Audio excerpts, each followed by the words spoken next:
ويسر لي أمري واحلل عقدة من لساني يفقهوا قولي أما بعد. Yang sama-sama kita muliakan, kita hormati dan kita cintai, serta kita taatkan para habaib anak cucu Nabi Muhammad SAW yang bertemu dengan mereka, apalagi yang mencintai mereka adalah orang-orang beruntung yang akan tersambung dengan Nabi Muhammad SAW. Yang keberadaan mereka di antara kita menjadi sebab yang paling cepat dan kilat untuk mendapatkan hubungan dengan Nabi kita Muhammad SAW. Yang keberadaan mereka di antara kita juga menjadi sebab kita masih tahu bahwasanya mukjizatnya Nabi yang sampai sekarang masih ada dan terus masih ada sampai hari kiamat. Mereka lah yang disebut oleh Nabi SAW tepatnya 1400 tahun yang lalu, di mana Nabi Rasulullah SAW bersabda, "Kullu hasabin wa nasabin yanqati, illa hasabi wa nasabi la yanqati ila yaumil qiyamah." Yang artinya kemuliaan suatu keluarga itu suatu waktu akan terputus. Kita ingat dahulu ada kerajaan-kerajaan di Nusantara ini, kerajaan Majapahit, kerajaan Pajajaran dan lain sebagainya. Tapi sekarang di mana keluarga-keluarga tersebut sudah selesai? Ada juga keluarga kerajaan daripada Bani Umayyah, Bani Abbas dan sebagainya. Tapi sekarang di mana mereka? Tidak ada. Sesuai dengan Nabi sampai Nabi Muhammad. Begitu pula nasab setiap orang sampai sekarang ini tidak ada yang bisa dipastikan datanya terputus, kecuali kemuliaan keluarga Nabi Muhammad SAW terus ada, dan sampai sekarang alhamdulillah nasabnya para zuriat Nabi tetap terjaga. Dan yang demikian itu dimulai semenjak Imam Ubaidillah bin Ahmad al-Muhajir, itu ayahnya yang pertama kali mempelopori hijrah dari kota Baghdad menuju ke Hadramaut, Yaman. Maka di saat beliau tinggal bersama keluarganya dari Al-Husaini dan juga Al-Hasani, maka pada saat itu mereka disangsikan, diragukan kebenaran nasab mereka, dan itu dirasa, dimengerti, dimaklumi oleh Sayyidina Ahmad al-Muhajir karena mereka tidak tahu dari mana mereka tempat berasal. Maka kemudian suatu waktu ketika musim haji tiba, beliau perintahkan putranya Sayyidina Ubaidillah bin Ahmad al-Muhajir untuk pergi bersama-sama penduduk Yaman ke Makkah al-Mukarramah untuk melaksanakan ibadah haji. Ketika mereka sedang melaksanakan tawaf ifadah, tiba-tiba Sayyidina Ubaidillah bin Ahmad al-Muhajir naik ke atas Hijr Ismail. Lalu beliau berteriak dan mengumumkan serta berseru kepada yang ada di sekitarnya, "Tahukah kalian siapa aku? Tahukah kalian siapa aku? Siapa di antara kalian yang mengetahui dan mengenal siapa aku?" Maka spontan mereka mengatakan, "Bagaimana kami tidak kenal? Engkau adalah Ubaidillah bin Ahmad bin Isa bin Muhammad." Berusaha sampai kepada Nabi Muhammad SAW. Tercatat pada saat itu yang mencatatkan kesaksiannya sebanyak 200 orang, dan sampai sekarang masih ada data itu. Itulah asal muasal para cucu Nabi yang tetap terdata asal-asalnya sampai sekarang, dan itu merupakan salah satu mukjizatnya Nabi yang masih ada sampai sekarang. Dan nanti kita akan mendapatkan kemuliaan yang paling utama daripada adanya zuriyah Nabi SAW ketika keluarnya salah satu cucu Nabi yang termulia, yaitu Imam Mahdi di akhir zaman. Maka dialah yang akan menyelamatkan dan mengislamkan seluruh dunia ini. Semoga kita termasuk mencintai mereka. Dan semoga kita termasuk yang dikatakan oleh Rasulullah bahwasanya adanya zuriat Nabi di antara umatnya Nabi ini merupakan sebuah kesambungan, sebuah kesinambungan, sebuah tersambungnya rahmatnya Allah kepada umatnya Nabi Muhammad SAW. Di mana Nabi SAW bersabda, "Man ahabbahum fahuwa mu'min, wa man abghadahum fahuwa munafiq." Yang cinta kepada mereka dialah mukmin, yang benci kepada mereka maka dia adalah munafik. Jangan katakan kalau sekarang banyak yang membicarakan para habaib yang begini. Jangan heran. karena para mukmin di zaman sekarang ini sedikit sekali. Oleh karena itu cukup bagi kita yang cinta kepada para habaib, tidak harus kita ngasih-ngasih kepada habaib, tidak harus kita itu mengkultuskan mereka perhatikan, tapi cintailah mereka, karena mereka itu mencintai mereka itu punya wajib dan hukumnya wajib setiap guru, setiap ustaz, setiap habaib untuk menyebarkannya. Bagaimana Imam Syafi'i dalam syairnya itu beliau mengatakan bahwasanya hukum bahwa cinta kepada kalian sudah Nabi fardun min Allah, wajib kepada setiap orang. Tapi banyak di antara kita yang lupa bahwasanya mencintai zuriat Nabi itu sama seperti kita sholat, sama seperti kita baca Quran, sama seperti kita sedekah, sama seperti kita puasa. Tidak akan mudah untuk dilaksanakan kecuali setelah mengalahkan hawa nafsunya. Oleh karena itu, semoga kita semuanya termasuk yang mendapatkan mahabbah kepada Nabi SAW berkat kita mencintai zuriat Nabi. Semoga kita termasuk yang seperti yang dilakukan oleh Imam Abi Hanifah, di mana beliau suatu waktu melihat gurunya itu Sayyidina Al-Imam Ja'far As-Shadiq yang masih berumur 21 tahun, tapi dia selalu bawa tongkat. Sehingga kemudian ditegurnya, "Imam, engkau masih muda, tapi kau selalu bawa tongkat kemana-mana." Apa jawaban Imam Ja'far As-Shadiq? "Kamu tidak tahu tongkat yang saya bawa?" Tidak, ini tongkat yang pernah dipakai oleh datuk Nabi Muhammad SAW.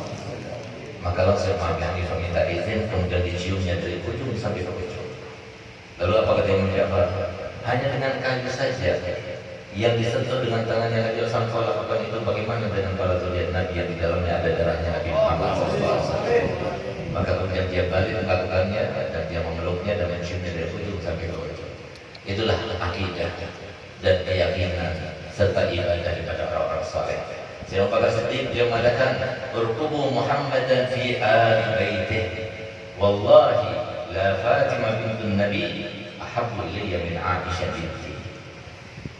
Apapun yang kalian inginkan, yang kalian harapkan daripada Nabi SAW, maka carilah dalam keluarga Nabi. Demi Allah aku bersumpah bahwasanya Sayyidah Fatimah putri Nabi SAW itu lebih aku cintai daripada putriku sendiri. Sahabat Jabir bin Abdullah Al-Ansari radhiyallahu anhu wa beliau adalah guru daripada Sayyidina Abdullah bin Abbas, yang tidak lain adalah misannya Nabi. Setiap kali Sayyidina Abdullah bin Abbas mendapatkan gurunya itu akan keluar, maka beliau mengambil sendalnya, disiapkan sandalnya. Sehingga setiap kali melihat itu maka beliau, "Ya Ibn Amir Rasulullah, jangan lakukan itu." Maka kemudian dikatakan oleh Sayyidina Jabir Abdullah, Sayyidina Abdullah bin Abbas, "Hakadha umirna bi an naf'ala bi ulamaina." Beginilah kita diperintahkan oleh Nabi SAW untuk kita melakukannya kepada para ulama kami. Maka kemudian giliran Sayyidina Jabir bin Abdullah Al-Ansari, dia mengambil tangannya Abdullah bin Abbas, kemudian dia menciumnya. Lalu Sayyidina Abdullah bin Abbas mengatakan, "Jangan lakukan ini." Maka Sayyidina Jabir bin Abdullah berkata, "Hakadha umirna bi an naf'ala bi ahli baiti Rasulillah sallallahu alaihi wasallam." Beginilah kami diperintahkan untuk mencintai keluarga Nabi Muhammad sallallahu alaihi wasallam. Semoga kita semua termasuk mencintai mereka sehingga kita termasuk mendapatkan syafaat dari Nabi sallallahu alaihi wasallam. Amin amin ya rabbal alamin. Khususnya saya muliakan, saya hormati, saya cintai Habib Idrus bin Alwi Al-Ridwan Al-Habib Abdul Muttalib selaku Al-Habsyi, selaku Ketua Rabithah Kutai Timur, dan juga Al-Habib Al-Ghadir bin Alwi Al-Ridwan, Habib Salim bin Abdul Ghadir Al-Ridwan, Habib Taufiq Ba'bud, Habib Walid Al-Idrus, Habib Umar Al-Ghadri, dan semua para Habib. Maaf saya tidak sebutkan satu persatu, namun tanpa mengurangi rasa hormat kami kepada mereka semuanya. Yang sama-sama kita muliakan, kita hormati, kita cintai, kita takdirkan para alim ulama yang kalau bukan karena mereka kita tidak mengenal siapa keluarga Nabi, bahkan kita tidak mengenal siapa sosok Nabi kita Muhammad SAW. Kalau bukan karena mereka, bahkan kita tidak bisa sholat, kita tidak bisa puasa, kita tidak mengenal Allah, kita tidak berakhlak mulia, dan kita tidak bisa beribadah kepada Allah Subhanahu Wa Taala. Yang mereka itu disebutkan oleh Nabi SAW adalah sebuah komunitas yang tidak mungkin tertandingi dengan ibadah bagaimanapun juga. Mereka yang disebut oleh Nabi SAW, fadlul alim alal abid kafadli ala adnakum. Perumpamaan seorang alim itu di atas ahli ibadah yang lainnya sama seperti perumpamaan diriku dengan paling rendahnya sahabat Nabi. Sehingga ulama berkata, jangankan Nabi SAW diumpamakan dengan paling rendahnya sahabat Nabi, ambil contoh paling mulianya sahabat Nabi itu Abu Bakar Siddiq radhiyallahu anhu. Kalau seumpama kita lipat gandakan menjadi 1 juta kali lipatnya, apakah bisa menandingi kemuliaan Nabi Muhammad? Jawabannya adalah tidak. Itulah para ulama. Di dalam ayat Al-Quran sebutkan yarfa'illahu alladziina aamanu minkum walladziina utul ilma darajat.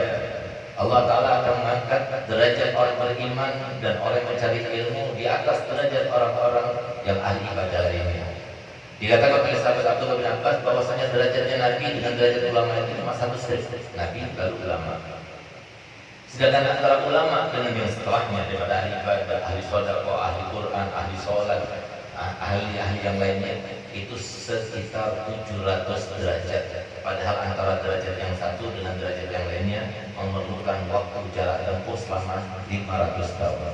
Sehingga dikatakan oleh para ulama bahwasanya kalau seumpama kita ingin mendapatkan kemuliaan dan menandingi kemuliaan para ulama, maka dibutuhkan waktu umur selama 3.500 tahun beribadah baru kita bisa menandingi para ulama. Oleh karenanya pantas kalau Imam Ghazali radhiyallahu anhu beliau mengatakan bahwasanya mereka itulah sasaran seputar Nabi kita Muhammad. Apapun yang kita inginkan dari Nabi Muhammad ada pada ulama. Kita ingin dapatkan doa Nabi Muhammad, bukan pada ulama. Kita ingin dapatkan berkah Nabi Muhammad, cari berkah tersebut di dalam diri ulama. Kita ingin dapatkan tempat yang khusus dalam hati Nabi Muhammad, carilah tempat itu dalam hati para ulama. Bahkan kita ingin mendapatkan syafaat yang pasti kelak nanti di hari kiamat, carilah syafaat daripada para ulama. Kita ingin membantu memperjuangkan Nabi Muhammad, perjuangkan, bantulah para ulama. Yang demikian itu kata beliau berdasarkan hadis Nabi yang berbunyi, man zara aliman faka'annama zarani, wa man safaha aliman faka'annama safahani, wa man jalasa aliman faka'annama jalasani, wa man jalasani fid dunya kuntu lahu jalisan yaumil qiyamah. Yang artinya barang siapa yang datang berkunjung ke rumah orang alim, seakan-akan dia datang berkunjung ke rumahmu. Begitu pula sebaliknya. Kalau ada orang alim datang berkunjung ke rumah kita, berarti kita sedang dikunjungi oleh Nabi Muhammad. Berarti berapa banyak ulama, berapa banyak guru yang datang ke tempat haji ini sekarang ini. Berarti Nabi Muhammad SAW ada di rumah ini. Keberkahan pasti dia dapatkan insyaallah.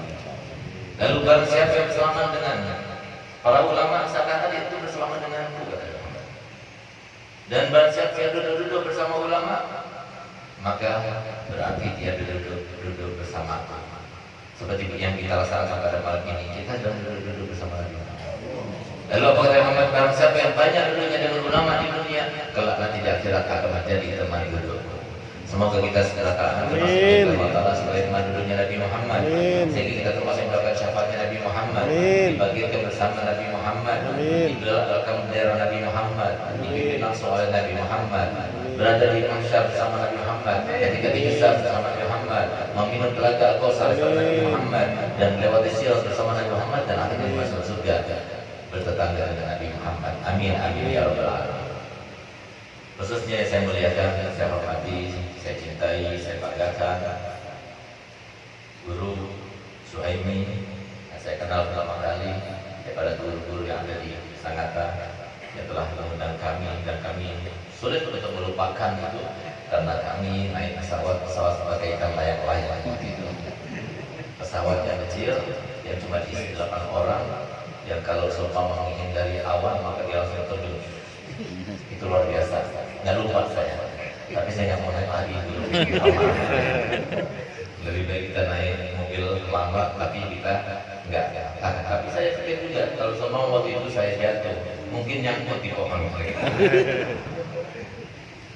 Dan juga kita berdoa kepada Guru Abdul Ghaffar, Guru Abdul Jalil, Guru Ibrahim, Guru Abdul Rahman, Bilas, Guru Muhammad Nur Bentang, dan juga Ustaz Syekh serta semua para guru yang lainnya. Mohon maaf saya tidak sebutkan satu persatu, namun tak mengurangi rasa hormat kami dan cinta kami kepada mereka semuanya selaku penyambung lidah Nabi kita Muhammad SAW, yang sama-sama kita muliakan dan saya cintai, saya banggakan, karena termasuk seseorang yang saya kenal dalam hidup saya itu aneh.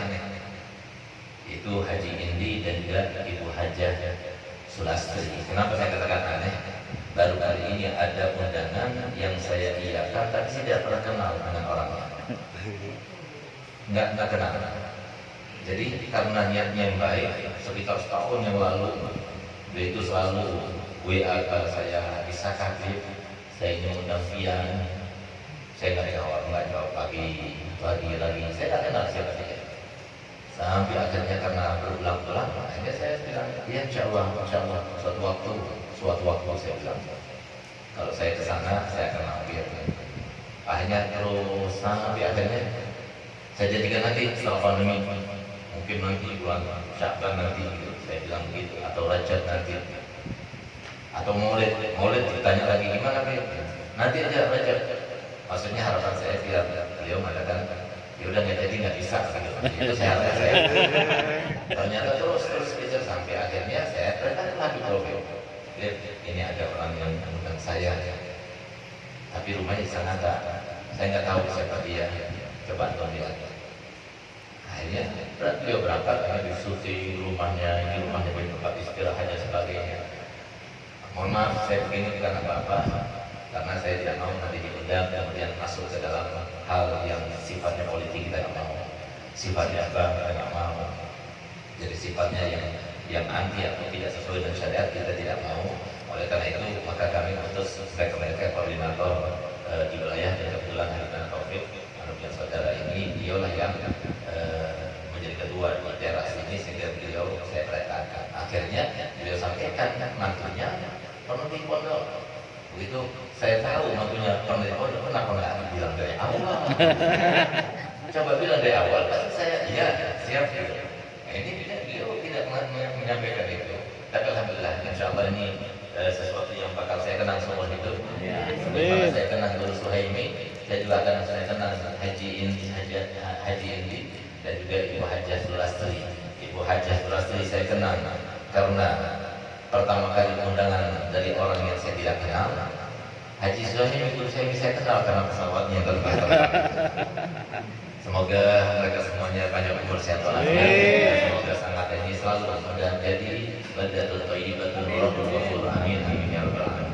Saudara-saudara kami kaum muslimin, kaum muslimat rahimakumullah. Alhamdulillah, patut kiranya untuk kita manjatkan puja dan puji syukur kita kehadirat Allah Subhanahu wa taala.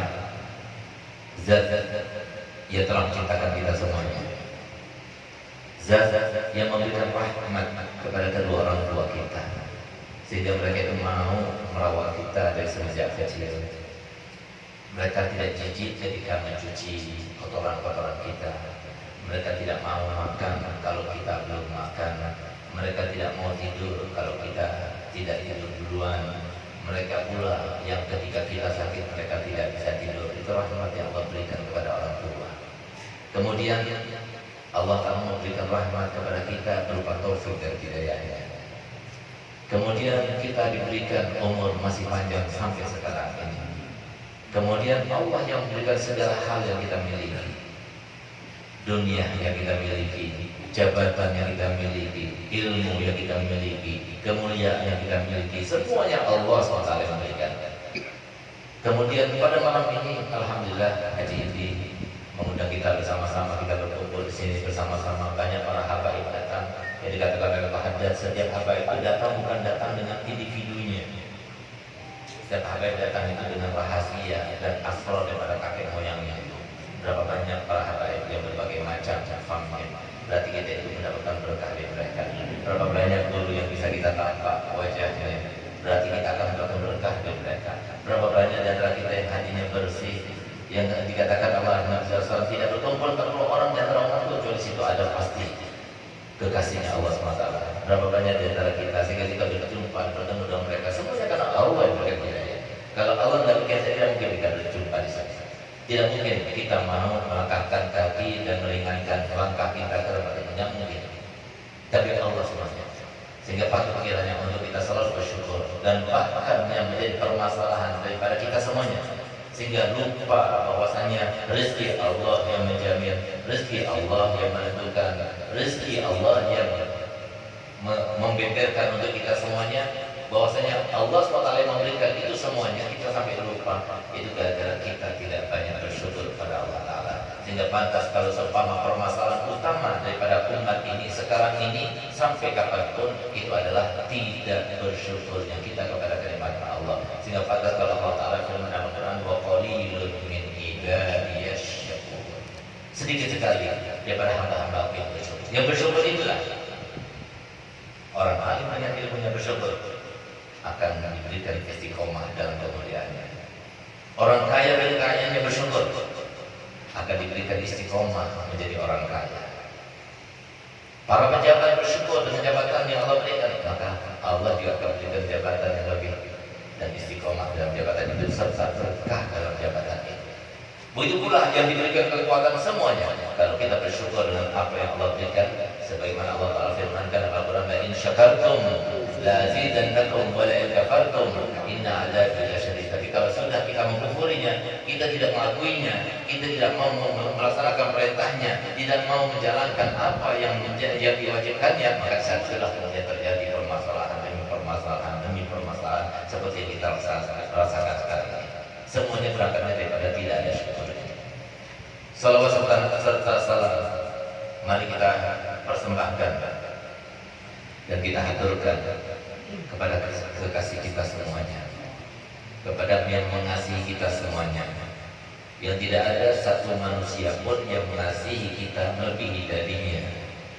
Tidak ada rahmat yang lebih sempurna yang ada dalam hati seorang manusia melebihi daripada rahmatnya. Ialah Nabi kita Muhammad SAW, yang diantara rahmatnya dan kasih sayangnya kepada umatnya, bahkan beliau itu korbankan semuanya untuk umatnya. Yang harusnya dia dapatkan daripada kebahagiaan, daripada kemudahan, daripada kemuliaan, daripada keistimewaan, semuanya tidak dihiraukannya, tidak diabaikannya, semuanya diperuntukkan untuk umatnya. Sehingga suatu waktu beliau pernah datang kepada sahabat-sahabatnya dalam keadaan wajahnya itu sumringah, bahagia, tersenyum gembira. Sehingga para sahabat-sahabat Nabi bertanya, ya Rasulullah, apa yang terjadi sehingga kau tampak di wajahmu itu kebahagiaan? Iya, dapat adani atin min Rabbi. Malam ini telah datang pada suatu utusan daripada Allah, dan dia berkata kepada aku, Allah menyodorkan 3 permintaan. Terserah, engkau minta apa saja pasti dikabulkan. Lalu dia bertanya kepada Faman ula, apa yang pertama wahai Muhammad? Maka aku jawab, Allah maghfir li ummati, ampunkan semua umatku. Faman tsaniyah, lalu apa yang kedua? Maka aku jawab, Allah maghfir li ummati, ampunkan semua umatku ya Allah. Faman tsalitsah, apa yang ketiga? Yang ketiga kata beliau, khabbatu di ummati yaumil qiyamah syafa'atan lahum. Sedangkan yang ketiga aku tidak jawab, aku akan simpan untuk aku nanti di hari kiamat. Kenapa Nabi Rasul memintakan ampunan? Kenapa kan tiga-tiganya disimpan untuk di akhirat? Karena dengan ampunan itulah maka segala permasalahan akan selesai, segala problematika kehidupan akan selesai, segala hal yang kita gelisah karenanya, kita galau pikiran karenanya akan selesai dengan banyak istighfar. Sehingga pantas ada menggunakan 2. Kenapa 2? Di dunia itu dianggap manusia itu menganggap bahwa dunia itu segala-galanya. Tidak. Yang kita saksikan sesuatu yang sangat-sangat mengkhawatirkan, kecil kalau dibandingkan dengan akhirat yang mengkhawatirkan. Sesuatu yang kita anggap sesuatu yang sangat-sangat menakutkan, kecil kalau dibandingkan dengan sesuatu yang menakutkan kelak nanti di akhirat. Tapi kenapa Nabi SAW sampai menggunakan yang 2? 1 untuk akhirat, 1 di dunia? Karena Nabi SAW paham bagaimana musuhnya itu, yang ketika dia datang kepada Nabi Muhammad pertama kali mengucapkannya, ya Muhammad, aku datang kepadamu dalam keadaan terpaksa. Siapa sih? Iblis. Sehingga Nabi dengan pintarnya, cerdasnya, cerdiknya tidak langsung dijawab, tidak langsung respon. Tanya dulu pada Jibril. Itulah kita harusnya. Tanya dulu pada guru, tanya dulu pada ulama. Apa yang kita lakukan? Tanya dulu pada mereka. Minta musyawarah mereka, minta pilihan pada mereka. Nabi SAW bertanya pada Jibril, kenapa dia tanya? Kenapa dia datang kepadaku dan dia makan demikian? Maka dijawab oleh Jibril beliau, karena dia tidak datang pada seorang nabi pun, seorang rasul pun kecuali dalam keadaan ingin menjerumuskan, kecuali pada dia diperintahkan oleh Allah Ta'ala untuk datang untuk menjawab semua pertanyaan dengan jujur, sehingga dia katakan aku datang kepadamu dengan terpaksa. Di antara pertanyaannya yang ditanyakan oleh Nabi kita Muhammad SAW, Nabi bertanya kepadanya, siapakah manusia yang paling kau benci? Apa jawaban Iblis? Manusia yang paling kau benci adalah engkau. Lalu siapa? Lalu siapa yang bawa syariatnya? Engkau. Lalu siapa yang menghidupkan sunnahnya? Engkau. Lalu siapa yang membantu perjuangan? Engkau. Itu adalah orang yang paling benci. Jadi jangan salah kalau Haji ini termasuk dibenci sama Iblis. Tapi lebih baik dibenci oleh Iblis tapi dicinta oleh malaikat. Kalau dibenci oleh Iblis, dicinta oleh malaikat, maka berkah itu ada didapatkan.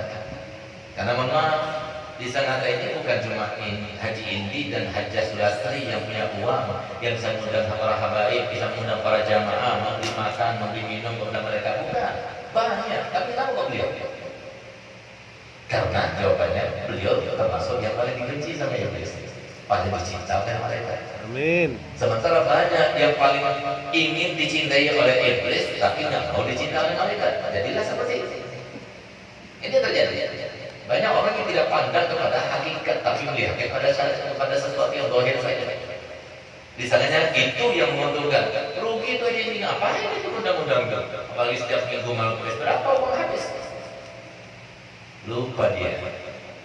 Bahwasanya Nabi kita Muhammad SAW telah bersabda, "Mana qasamalu min sadaqah bal yazdad bal yazdad bal yazdad." Siapa yang mengucapkan? Tidak berkurang harta benda dengan sedekah, bahkan bertambah, bertambah dan bertambah. Siapa mengatakannya? Yang mengatakannya adalah yang disifatkan ucapannya dalam Al-Qur'an, di mana Allah Ta'ala firman, "Ma yantiqu 'anil hawa in huwa illa wahyun yuha." Tidak pernah berucap dengan hawa nafsunya, tapi semua yang diucapkan itu bersambung dengan wahyu. Wahyu siapa? Wahyu Allah yang menciptakan dunia. Wahyu Allah yang menciptakan alam semesta. Wahyu Allah yang menciptakan Haji Indi punya kebun emas, punya sarang burung, punya semuanya. Allah. Itu pula mereka semuanya. Dialah yang mengatakan. Allah yang mengatakan. Tidak akan berkurang. Cari orang yang banyak sedekahnya lalu bangkrut. Nggak bakal ada. Tapi yang pelit-pelit itu yang bangkrut. Yang pernah minjam di bank, itu yang bangkrut. Tapi kalau banyak sedekahnya tidak akan ada. Maka terjadi sebagaimana dikatakan Sayyidina Husain Al-Habib Husain bin Muhammad Al-Haddad, di mana beliau itu suatu waktu didatangi oleh satu orang wanita yang kena kanker payudara. Maka kata Husain ketika beliau datang, "Bib, doakan saya biar sembuh." "Sedekah." "Baik, Bib, berapa sedekahnya, Bib?" "Kamu ambil 4 karung beras." "Oh, sini." Apa katanya si perempuan itu? "Bib, bisa diringkung nggak, Bib?" "Kemahalan, Bib, 4 karung beras, Bib. Bisa nggak 2 karung lah gitu?" "Nggak bisa 4 karung. Kalau mau bawa sini, insya Allah sembuh," katanya Habib Husain. Jadi makam dan di samping ayahnya di Tegal, Habib Husain bin Muhammad bin Khawajar radhiyallahu anhu wa sallam. Amin. Maka kemudian pulang, sudah jadi sedekah. Seminggu kemudian datang kembali dalam keadaan lebih sakit, lebih parah sakit. "Beb, baik, Beb, saya bawa 4 karung." "Oh, kok sekarang bukan 4 karung lagi, sekarang 8 karung." "Ya, Beb, jangan gitu dong, Beb. Bolehlah tambah 2 karung lagi." "Enggak, harus 8 karung. 8 karung sampai sembuh." Akhirnya dia pulang aja. Seminggu kemudian tambah parah, dia lakukan, dia bawa 8 karung. Enggak diterima, saya bawa sekarang bukan 8 karung, 16 karung. Kenapa? Tambah parah penyakitnya. Sehingga dia tidak jadi pulang. Setelah dia pulang, apa katanya Habib Husain? "Wallahi, kalau semua dia datang bawa 16 karung, demi Allah saya sumpah jangan.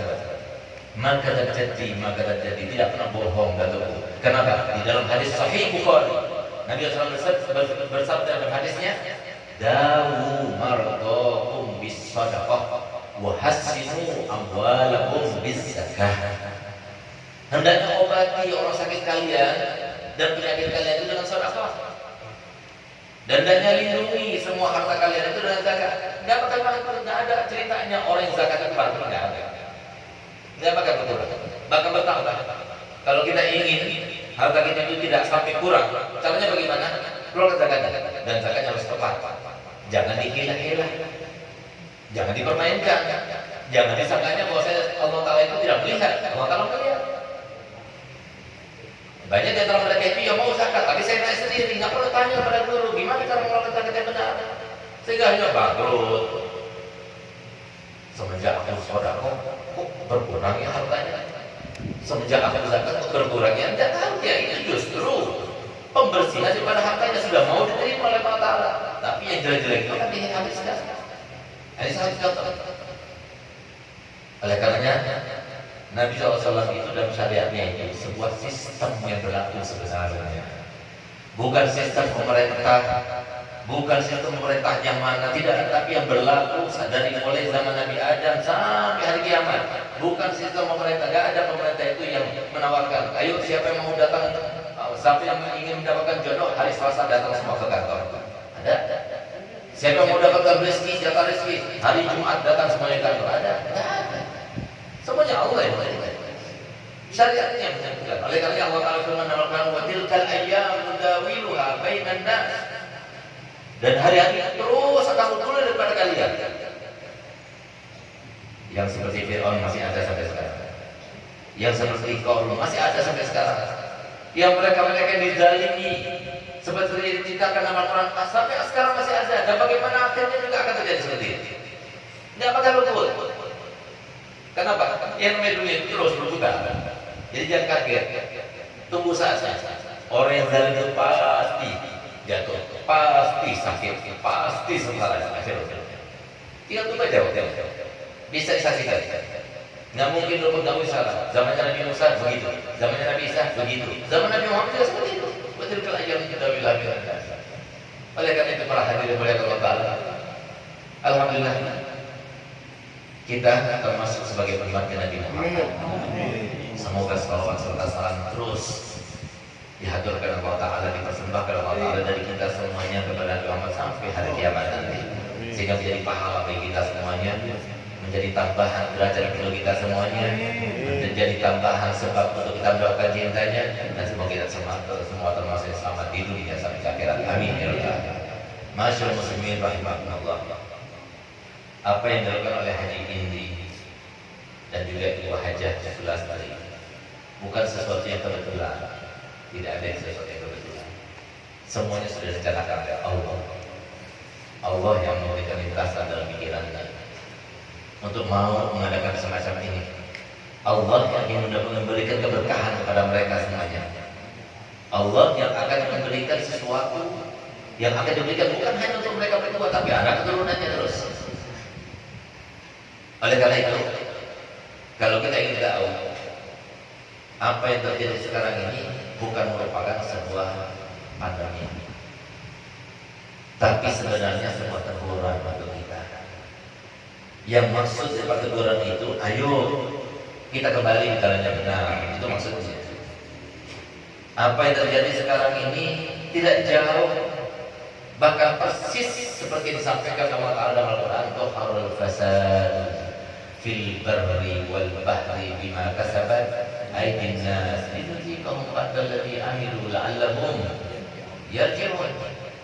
Telah tampak kerusakan baik di daratan maupun di lautan, kerusakan dalam tatanan, kerusakan dalam sosial kehidupan, kerusakan dalam aturan-aturan, semuanya rusak semuanya.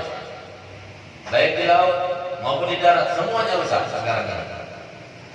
Bayangkan kita mau naik pesawat harus antigen dulu, mau selaman dulu terbuka selaman. Nah, sekarang kan habis selaman, kasihan orang alimnya dia. Apakah orang alim itu anti corona? Alhamdulillah saya selalu bawa itu namanya hand sanitizer. Jadi setelah selama semprot, saya juga minum obat dan sebagainya. Jaga. Dia diperintahkan Allah Taala. Tapi jangan jadikan mereka itu korban akhirnya. Yang kita itu sakit kalau kita mendekat pada mereka, atau kita itu merasa nggak enak lalu kita mendekat mereka. Mereka yang harus jaga. Mereka hidupnya menjamin kita, kehidupan kita, kesejahteraan kita. Nah, ini terjadi sekarang ini. Akhirnya ada orang bantu, biasanya kita bilang katakan, ya rahmatullah sekarang ini. Bahkan mohon maaf, detik kemarin ada satu orang yang naik pesawat, kemudian akan di blacklist. Karena apa? Karena dia menegur orang yang batuk di pesawat, dicaci maki, dibully, hanya gara-gara batuk di pesawat. Coba lihat, orang mau batuk sekarang itu ditahan-tahan, nggak enak dan sebagainya. Kalau dulu saya menahan karena takut bersendawa habis makan durian, nggak enak baunya. Ya kan, yang nggak makan durian pengen makan durian, dan nggak enak emang baunya gitu. Bukan semua orang senang.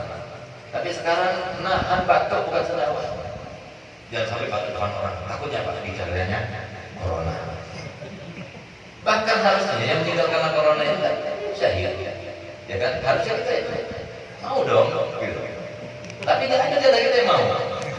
Ada yang mau didoakan sekarang nanti kan? Itulah sesuatu yang tersingkap di dalam diri kita. Ternyata sesuatu yang hakikat itu banyak yang kita tidak ketahui. Bukan semua hakikat itu senang kita merasakannya, bukan. Tapi sesuatu yang zahir belum tentu hakikatnya itu baik. Sesuatu yang tampak, sesuatu yang menyenangkan belum tentu itu sesuatu yang menyenangkan bagi kita, bisa jadi termasuk menyengsarakan kepada kita. Berapa banyak yang kita melihat ada orang tampan, orang cantik, wah itu kayaknya menyenangkan, membahagiakan kita, tidak belum tentu.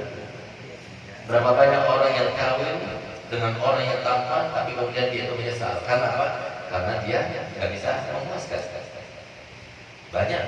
Banyak pula ada orang yang cantik, yang kawin dengan cantik, cari-cari yang cantik.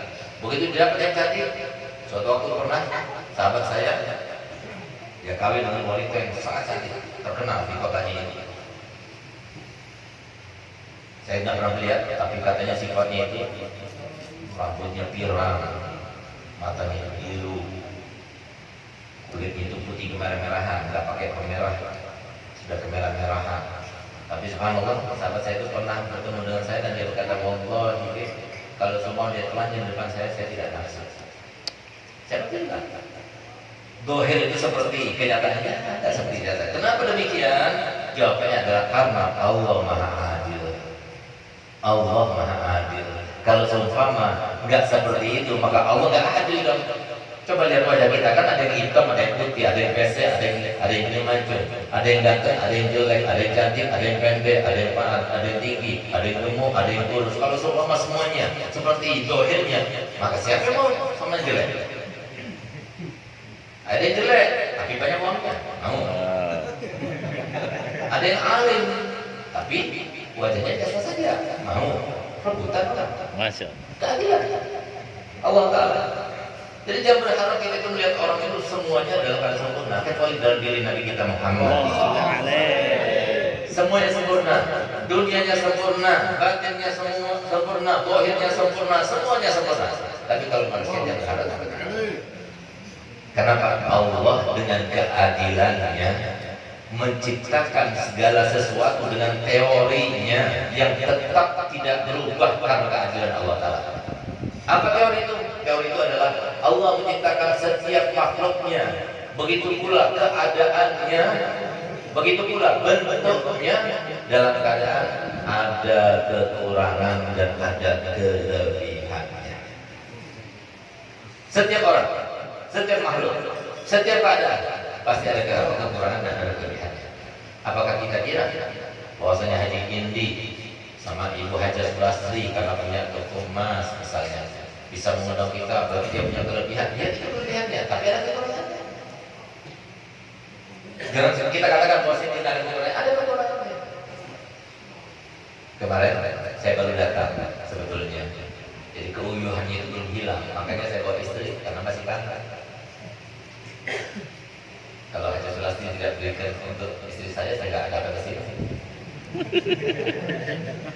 Oleh karena saya minta tiket 4 anak saya, jadi juga istri saya, karena saya masih kangen. Saya sudah perhitungkan ini 12 hari saya perjalanan, baru ketemu kemarin, sekarang bisa lagi. Sama lah, kita wajar kalau siap biasa juga. Apalagi ustaz-ustaz itu masih sempurna. Oleh karena itu, subhanallah, saya berjumpa dengan salah satu pejabat nomor 1 di daerahnya, di mana dia berkata begini, orang-orang yang saya ini orang yang sukses, orang yang bahagia, orang yang bingung terus, nggak tahu saya ini cobaan berat. Kenapa Pak? Saya bilang begitu. Dia punya anak pertamanya sangat dicintai, sangat dimuliakan, sangat diharapkannya, tapi keadaannya beda. Keadaannya beda. Tidak seperti yang diharapkan, sehingga dia jaga perasaannya. Lain sedikit dia langsung marah, dia ini. Setiap hari dia masuk ke rumahnya, dia tidur, dia sumpah. Siapa bilang?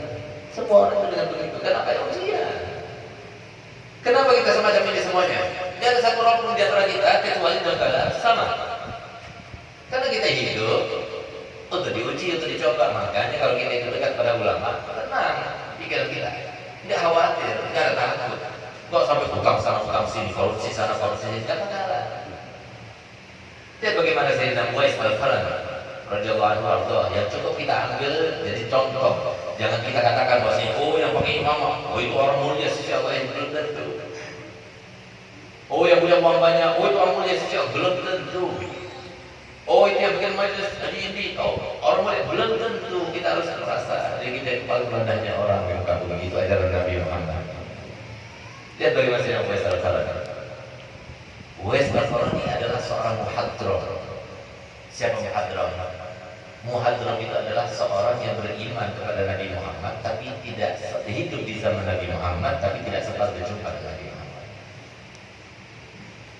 Nabi Muhammad menyebutkan namanya di depan para sahabat semuanya, dan dia berkata, ada saudara kita di Yaman sana, tepatnya di kabilah Garan, dia dari Murad, di kabilah Garan, seorang yang bernama Uwais.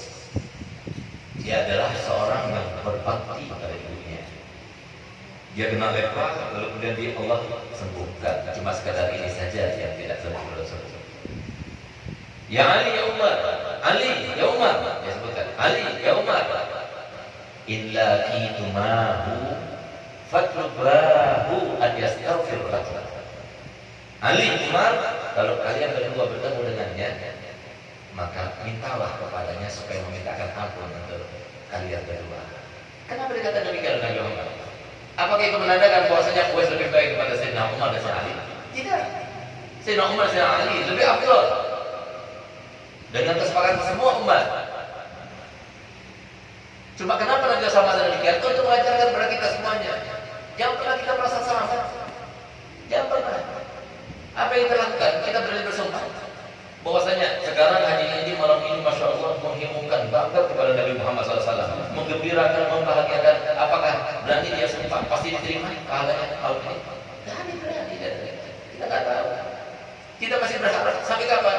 Hatta ya'tiyakal yakin, kita masih berharap. Jangan pernah kita itu mau dirasuki oleh iblis, si kurang ajar yang selalu ingin mencegah kita mendapatkan kebaikan yang banyak, karena kebaikan yang banyak itulah yang akan menjadikan kita itu bahagia. Tapi justru sebaliknya, kita ingin diprosokkan, dijerumuskan dalam dosa supaya apa? Supaya kita itu sengsara hidupnya. Apa kata Muhammad? Kalau seumpama bukan karena malaikat yang menjaga seorang manusia yang berjumlah 7 orang itu yang dinamakan malaikat hafadha itu, maka niscaya dari saking bencinya iblis dan juga keturunannya para setan-setan itu kepada manusia, dari saking dendamnya kepada mereka manusia, maka niscaya mereka semuanya akan dicapik-capiknya sampai musnah. Bukan cuma dibunuh saja, dibunuh dengan cara dicapik-capik dari saking marahnya, bencinya pada kita. Itu dia, kita tidak terasa. Tapi mereka punya keinginan, bagaimana hidupnya biar gak hidup bahagia, tapi sengsara. Kita lupa bahwasanya yang namanya kebahagiaan itu bukan harta benda, yang namanya kebahagiaan itu bukan rupa, kecantikan, kegantengan. Tidak. Yang namanya kebahagiaan itu bukan materi. Berapa banyak orang punya materi tapi nggak bahagia? Berapa banyak orang yang tidak punya apa-apa tapi dia bahagia?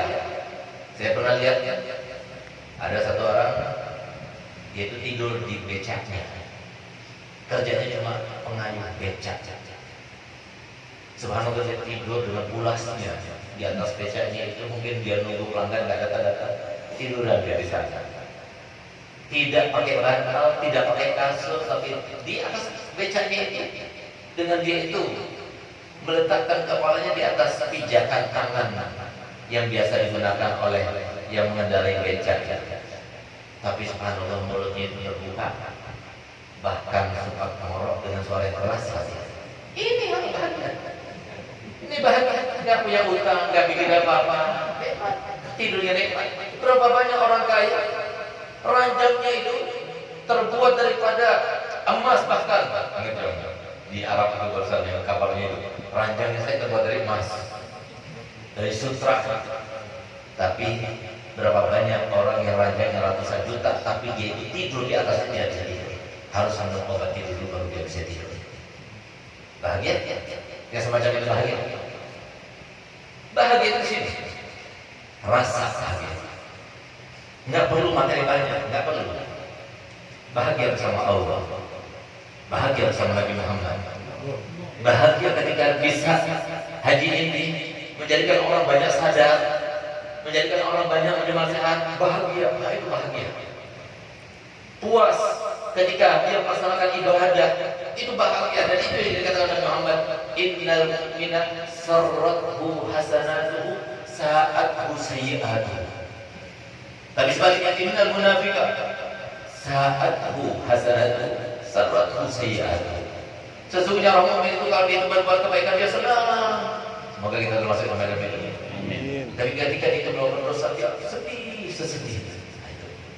Itu orang mukmin. Ada takut dia, jangan ini menjadi sebab aku diazab, banyak orang diazab. Sehingga lihat bagaimana Imam Malik bin Dinar, di mana beliau itu setiap kali mengajar, begitu awal lewat dia diam, wajahnya berdarah mulu, sedih.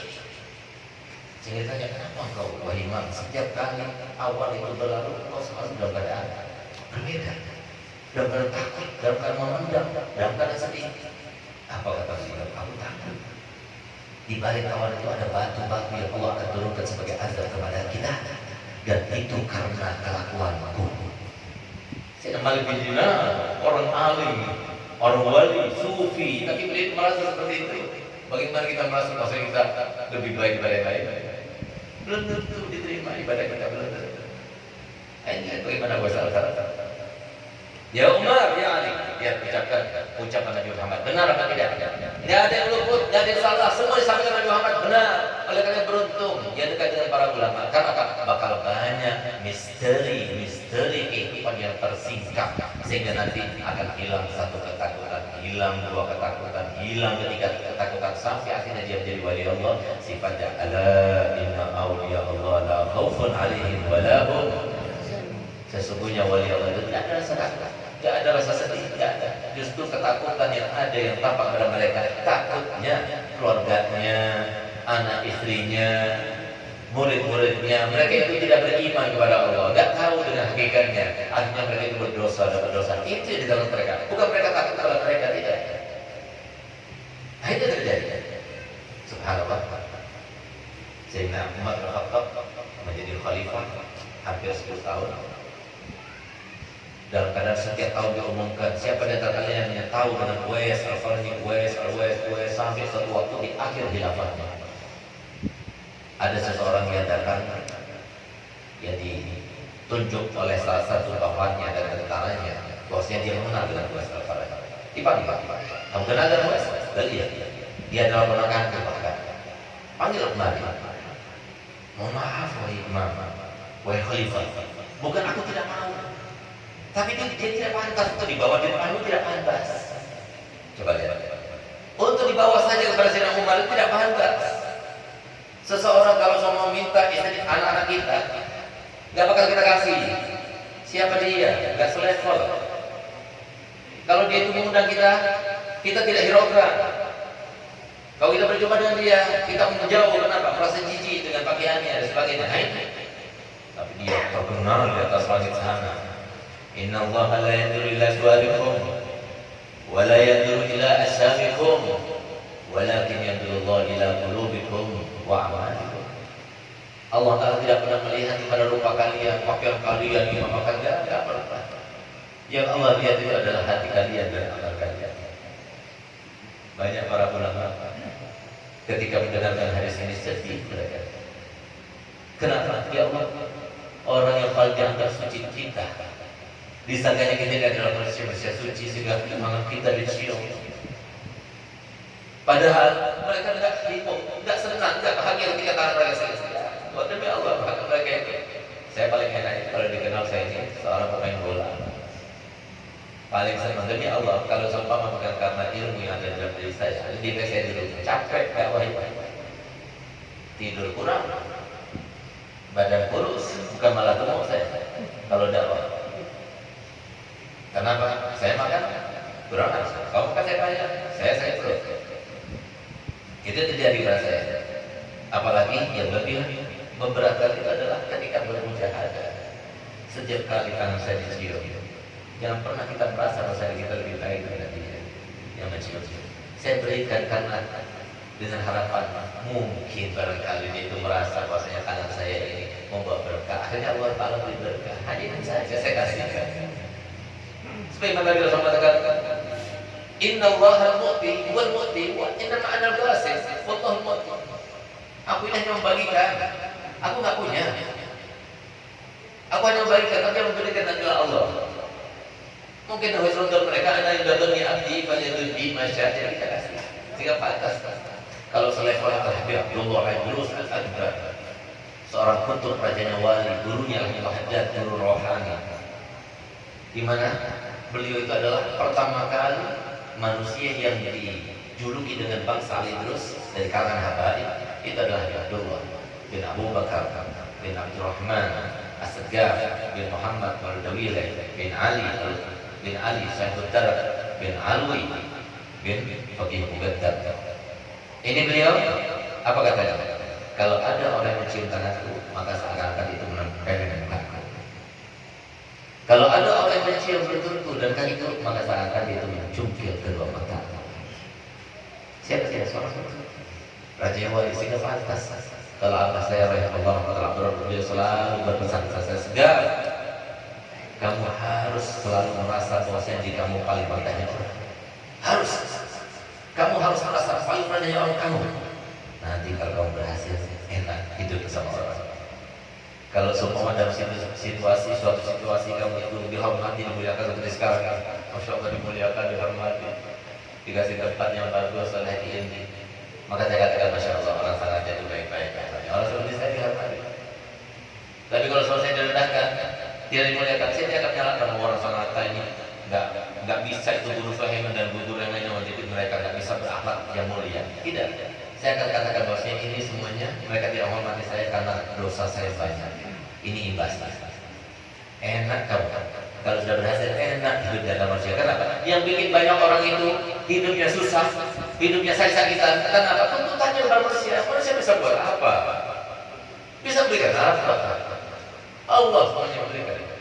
Harta benda Allah, kemuliaan Allah, wibawa Allah, semuanya Allah. Bukan manusia bukan. Tapi semuanya Allah. Mereka itu hanya ikon yang Allah. Oleh karena ini adalah akhlak yang dari Nabi Muhammad SAW. Sayyidina Umar bin Khattab, ya Ali, ayo kita dapatkan, kita cari sama itu. Berangkat dia. Begitu dia dapatkan ada satu orang yang pakaiannya lusuh, badannya juga lusuh, kotor, penuh dengan debu, tapi mulutnya tidak pernah berhenti berzikir kepada Allah. Dia mendekat. Lalu siapa namanya?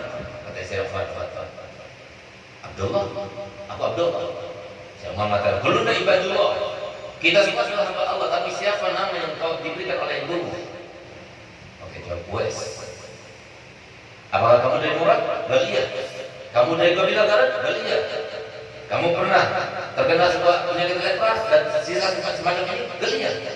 Siapa engkau? Kamu tidak tahu siapa dia? Kata Imam Ali. Dia adalah Khalifah Amirul Mukminin Umar bin Khattab dan aku adalah Ali bin Abi Thalib. Bergetar katanya.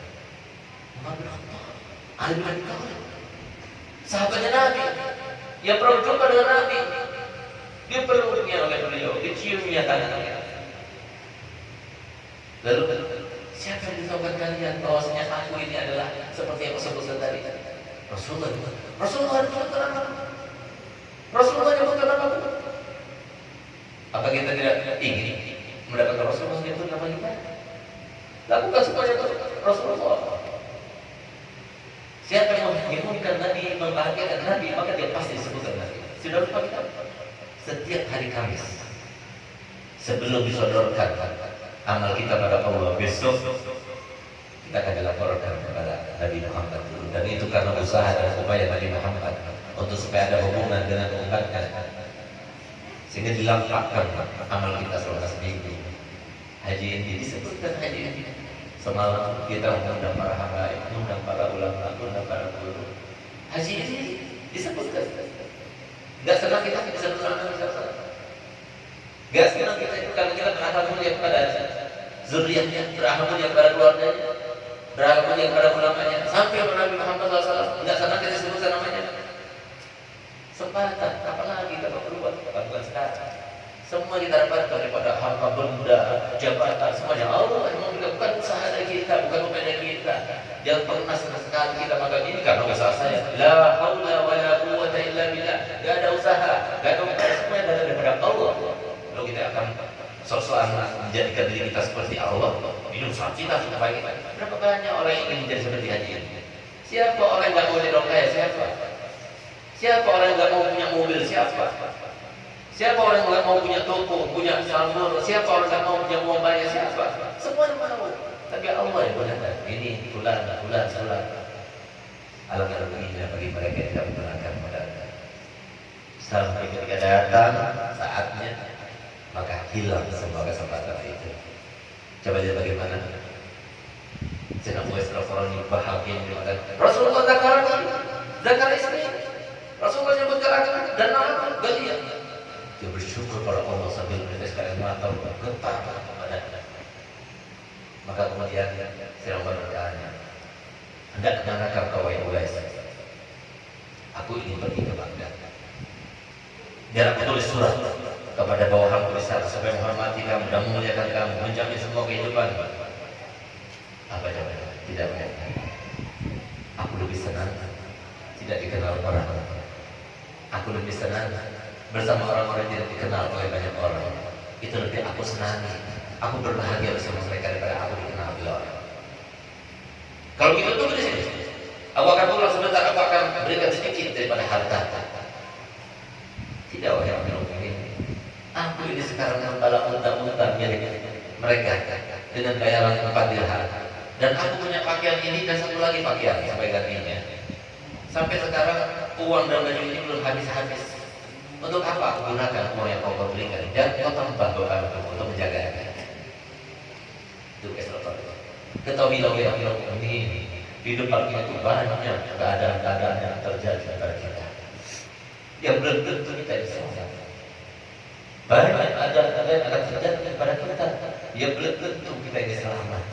Ujian daripada Allah berupa nikmat, ujian daripada Allah kepada musibah yang belum tentu kita selamat. Sehingga saya selamat berteriak Allah, lalu dia buang kematiannya daripada kata ada yang menerima dan menggantikan posisiku sekarang ini. Alangkah senangnya. Wahai Amirul Mukminin, ini adalah pertemuan kita yang terakhir.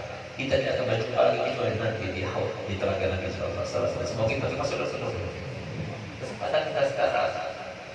Kesempatan kita sekarang.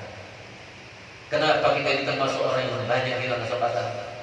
Karena Allah menciptakan manusia dengan 4 musuhnya. Selalu ada setan, selalu ada hawa nafsu, selalu ada cinta dunia, selalu ada yang namanya hawa dan nafsu, cinta dunia, dan selalu ada iblis. Nggak bakal biarkan kita untuk melakukan satu ibadah penjagaan, tapi bukan semua orang yang seperti ini.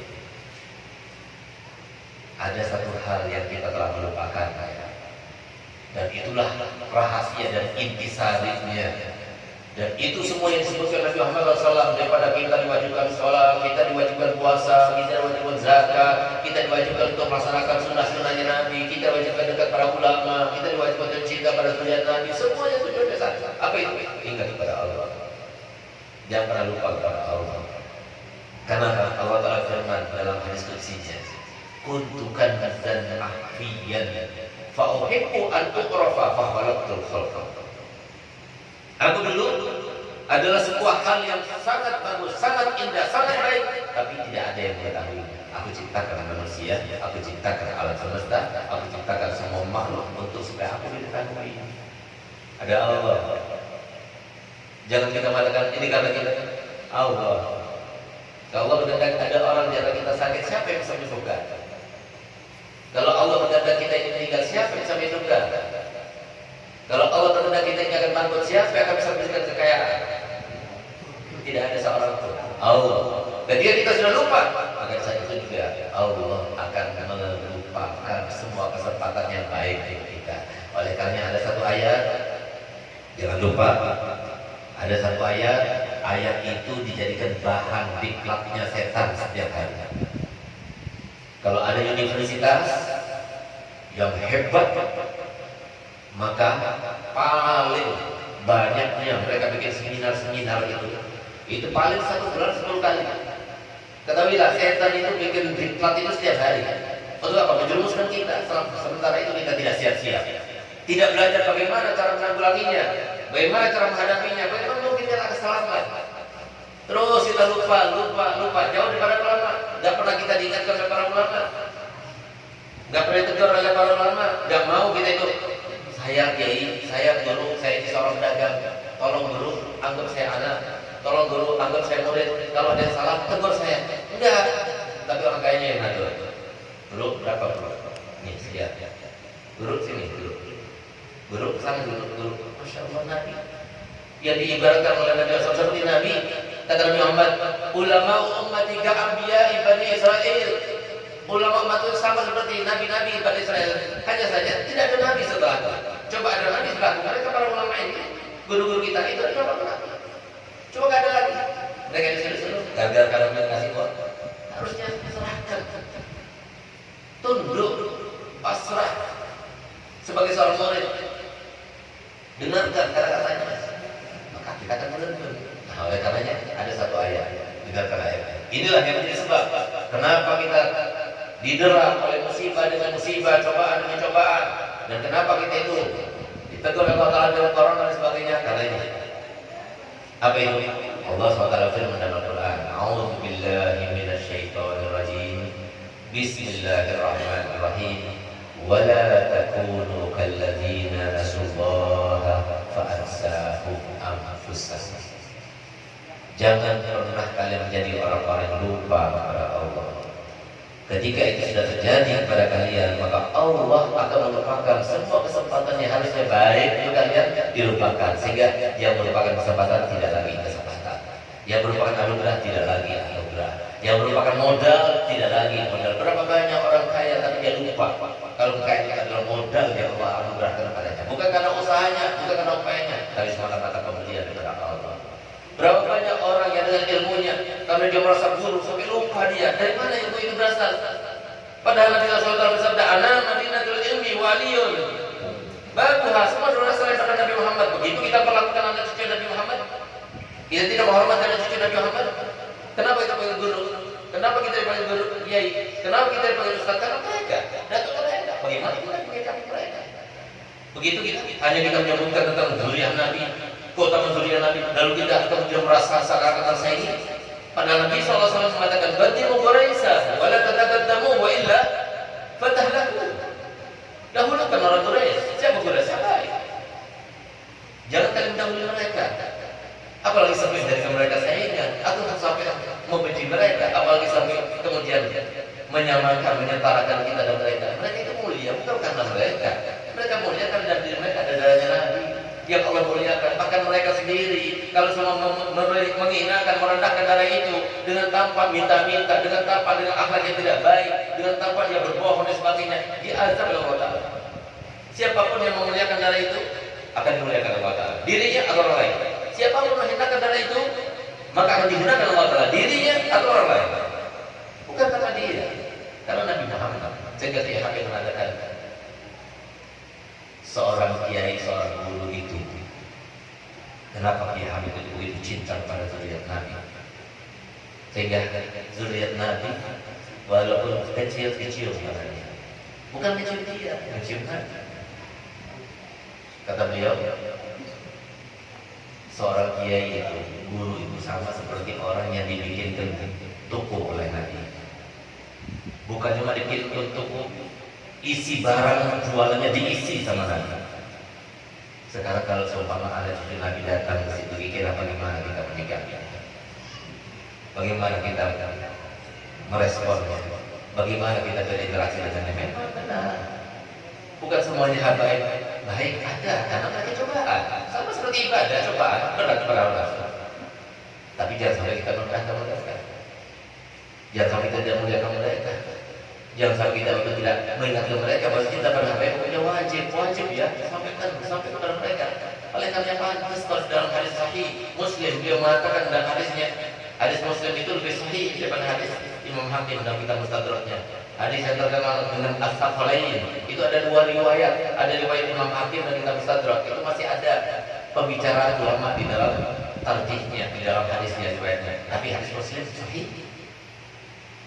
Nabi SAW bersabda, "Innama ana mru'un mab'ud yushiku ayyati ya Rasul Rabbi fa'uji." Aku ini adalah manusia biasa, sebentar lagi aku meninggal. Mungkin sebentar lagi akan datang utusan Allah dan aku iakan. Wa ana tarikum fikum as-saqalain. Tapi jangan khawatir, aku tinggalkan kepada kalian dua hal. Tapi dua hal itu berat. Apa itu? Kitabullah. Fihi nur wal huda, di situ ada cahaya, di situ ada petunjuk. Fastamsiku bihi, berpeganglah kalian. Wa itrati ahli baiti, dan keluargaku, keturunanku. Uzakkirukumullah fi ahli baiti, uzakkirukumullah fi ahli baiti, uzakkirukumullah fi ahli baiti. Tiap kali Nabi mengatakan, dan keluargaku, aku ingatkan kalian kepada keluargaku, aku ingatkan kalian kepada keluargaku, aku ingatkan kalian kepada keluargaku. Kenapa? Tadi juga saya sedih kalau cucunya dihujat, anak cucunya difitnah, anak cucunya dimusuhi, anak cucunya dibenci. Nabi Muhammad manusia biasa, sama seperti kita. Oleh karena Nabi SAW bersabda, "Innama ana basyarun mithlukum." Aku ini manusia biasa, bedanya cuma aku dapat wahyu. Oleh karena semoga kita semua termasuk yang selalu ingat pada Allah Ta'ala, dekat pada ulama, dekat pada orang soleh, dekat pada para habaib. Kita diingatkan oleh Allah Ta'ala sehingga Allah Ta'ala selalu mengingat kepada kita dan mengingatkan kita kepada kesempatan kebaikan. Ya Allah, berikanlah haji ini dan haji selasih, ya Allah, keberkahan dalam hidupnya, harta yang berkah, umur yang berkah, anak-anak yang berkah, keturunan yang berkah. Ya Allah, jadikanlah apa yang dilaksanakan pada malam ini dan setiap minggunya, Allah, termasuk yang membanggakan Nabi Muhammad. Dan berikan kami modal yang banyak juga seperti yang diberikan kepada keduanya, ya Allah. Berikan kami, ya Allah, modal yang banyak, yang melimpah, anugerah, harta, benda yang banyak, yang berkah, yang membahagiakan. Tapi nanti di akhirat tidak ada hisabnya, ya Allah.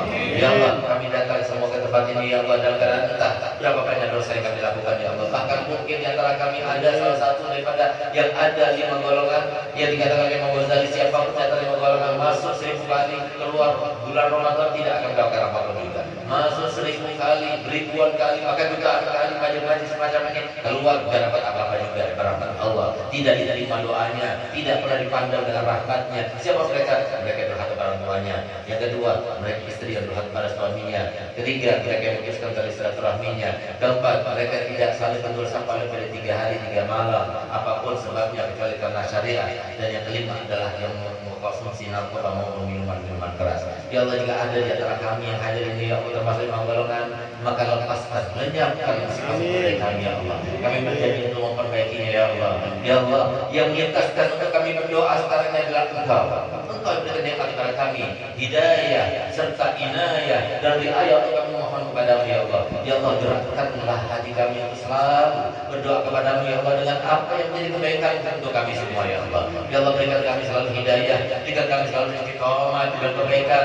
Rabbana atina fid dunya hasanah wa fil akhirati hasanah wa qina adzabannar. Wa sallallahu ala sayyidina Muhammadin wa ala alihi wasallam. Sebelum saya tutup, saya akan memberikan sebuah ijazah, yaitu salawat Nabi Sallallahu Alaihi Wasallam, dikenal dengan salawat al-Bushra. Salawat itu diimpikan oleh salah satu putra abah saya pada tahun 2016. Pada tahun itu, tepatnya pada malam 10 Muharram, Nabi SAW mengajarkan salawat. Begitu bangun, langsung apa?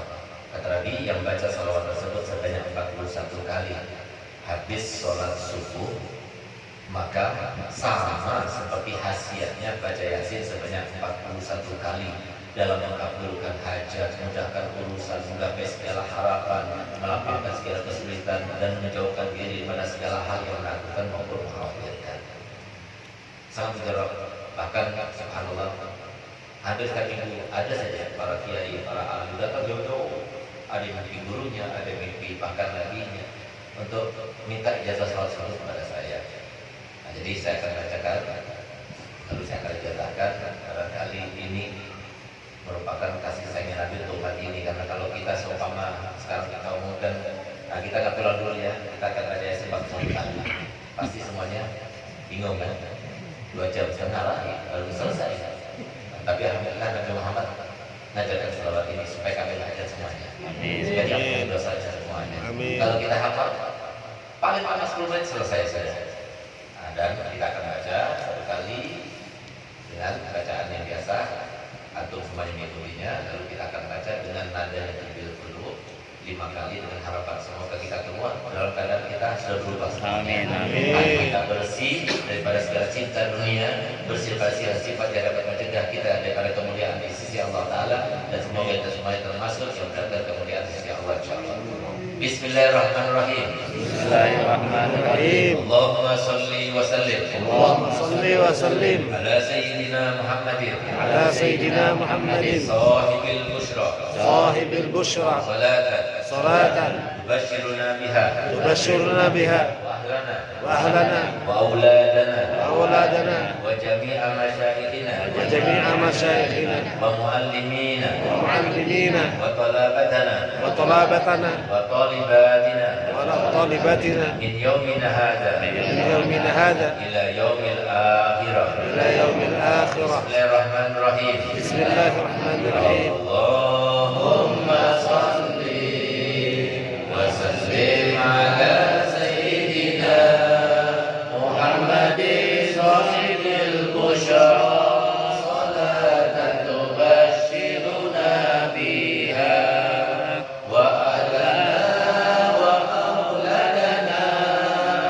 wa jami'a masyayikhina wa muallimina wa talabatana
Silahkan diperbanyak, tapi jangan dijual belikan. Kali ini salawatnya Nabi atau tertulang. Ayo sama-sama kita jawab. Saya terima ijazahnya Habib. Saya terimanya ijazah Habib. Kalau mau dalam salat ini tinggal tulis di Google salawat Habib Setiap muncul di sini. Kurang lebihnya saya mohon maaf, terutama kepada para guru, para habaib. Bila taufiq hidayah, wassalamualaikum warahmatullahi wabarakatuh. Waalaikumsalam warahmatullahi wabarakatuh.